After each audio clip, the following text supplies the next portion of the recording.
আসসালামু আলাইকুম ভিউয়ার্স, কেমন আছেন সবাই? আশা করি অনেক অনেক ভালো আছেন, সুস্থ আছেন এবং নিরাপদে আছেন। ভিউয়ার্স, আজকে যে বিষয় নিয়ে কথা বলবো সেটি হচ্ছে মহিলাদের বার্থোলিন সিস্টের কারণ, লক্ষণ এবং চিকিৎসা নিয়ে। অনেক মহিলাদের এই বার্থোলিন গ্ল্যান্ড সিস্ট হয়ে থাকে এবং অনেক মহিলাই এই বার্থোলিন গ্ল্যান্ড সিস্টের সমস্যায় ভুগতে থাকেন, কষ্ট পেতে থাকেন। যখন কোনো মহিলার বার্থোলিন গ্ল্যান্ড সিস্ট হয়ে থাকে তখন যেটি হয়ে থাকে সেটি হচ্ছে তার বার্থোলিন গ্ল্যান্ড ব্লকেজ হয়ে যায় এবং এই বার্থোলিন গ্ল্যান্ড ব্লকেজ হয়ে যাওয়ার ফলে এই সিস্ট হতে পারে। যেহেতু বার্থোলিন গ্ল্যান্ড ব্লকেজ হয়ে যাওয়ার ফলে সেখানে তরল জমে যেতে পারে এবং তরল জমে যাওয়ার ফলে সেখানে পিণ্ড তৈরি হয়ে থাকে, যাকে সিস্ট বলা হয়ে থাকে। অনেকেরই বার্থোলিন সিস্ট অনেক ছোট হয়ে থাকে এবং সিস্টে যদি সংক্রমণ না হয়ে থাকে তাহলে প্রাথমিক পর্যায়ে তেমন কোনো লক্ষণ দেখা দেয় না। কিন্তু যদি এই সিস্ট বৃদ্ধি পেতে থাকে, সিস্ট বাড়তে থাকে এবং বার্থোলিন সিস্ট যদি সংক্রমিত হয়ে থাকে, বার্থোলিন সিস্টে যদি সংক্রমণ হয়ে থাকে তাহলে সেখানে অনেক লক্ষণ দেখা দিতে পারে। যেমন সেখানে সিস্টে তীব্র ব্যথা হতে পারে, একটি ফোড়ার মতো হতে পারে এবং সেখানে পুঁজ তৈরি হতে পারে। এছাড়াও আরও সমস্যা হতে পারে যদি কোনো মহিলার বার্থোলিন সিস্ট হয়ে থাকে এবং সিস্ট যদি সংক্রমিত হয়ে থাকে এবং সিস্টে যদি সংক্রমণ হয়ে থাকে, যেমন চলাফেরা করতে, ওঠা বসা করতে, দৈনন্দিন অনেক কাজকর্ম করতে সমস্যা হতে পারে। ভিউয়ার্স, বার্থোলিন সিস্ট হওয়ার কিছু কারণ রয়েছে। যে সমস্ত কারণে একজন মহিলার বার্থোলিন গ্ল্যান্ড সিস্ট হতে পারে।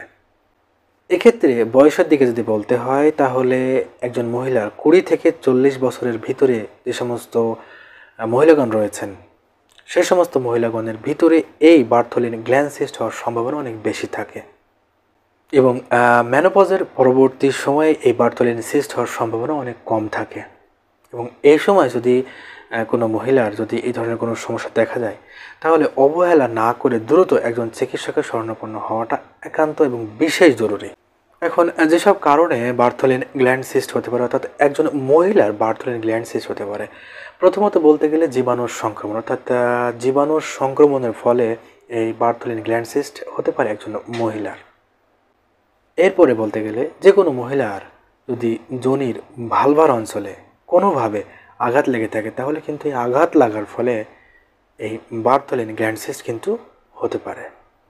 এরপরে যৌনবাহিত রোগের কারণেও কিন্তু এই বার্থোলিন গ্ল্যান্ড সিস্ট হতে পারে। অনেক ক্ষেত্রে একবার যদি কোনো মহিলার এই বার্থোলিন গ্ল্যান্ড সিস্ট হয়ে থাকে তাহলে পরবর্তী সময়ে কিন্তু এই বার্থোলিন গ্ল্যান্ড সিস্ট হতে পারে। এছাড়াও অন্যান্য আরও কিছু কারণ থাকতে পারে এই বার্থোলিন গ্ল্যান্ড সিস্ট হওয়ার পিছনে। এখন একজন মহিলা কিভাবে বুঝবেন যে তার বার্থোলিন গ্ল্যান্ড সিস্ট হয়েছে, অর্থাৎ কী কী লক্ষণ দেখে তিনি খুব সহজেই বুঝতে পারবেন যে তার বার্থোলিন গ্ল্যান্ড সিস্ট হয়েছে?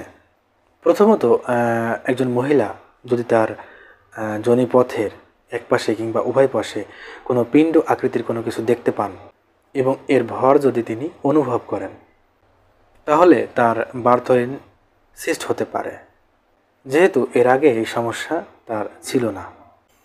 এবং এর সাথে যদি তিনি ব্যথা অনুভব করেন, এরপরে ভ্যাজাইনা এরিয়া বা যোনিপথের যে পাশে বার্থোলিন গ্ল্যান্ড সিস্ট হয়েছে সেখানে যদি তিনি দেখতে পান যে সেখানে লাল ভাব বা ফোলাভাব দেখা দিচ্ছে তাহলে বুঝতে হবে যে সেখানে বার্থোলিন গ্ল্যান্ড সিস্ট হতে পারে।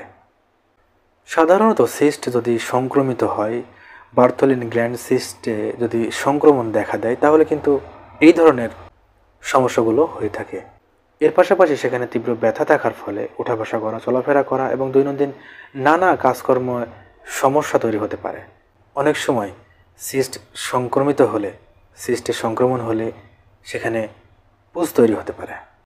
এই সমস্ত লক্ষণ দেখা দিলে বুঝতে হবে তার বার্থোলিন গ্ল্যান্ড সিস্ট হতে পারে বা বার্থোলিন গ্ল্যান্ড সিস্ট হয়েছে। এই সমস্যা যদি কারো হয়ে থাকে তাহলে তাকে দ্রুত চিকিৎসা গ্রহণ করার চেষ্টা করতে হবে।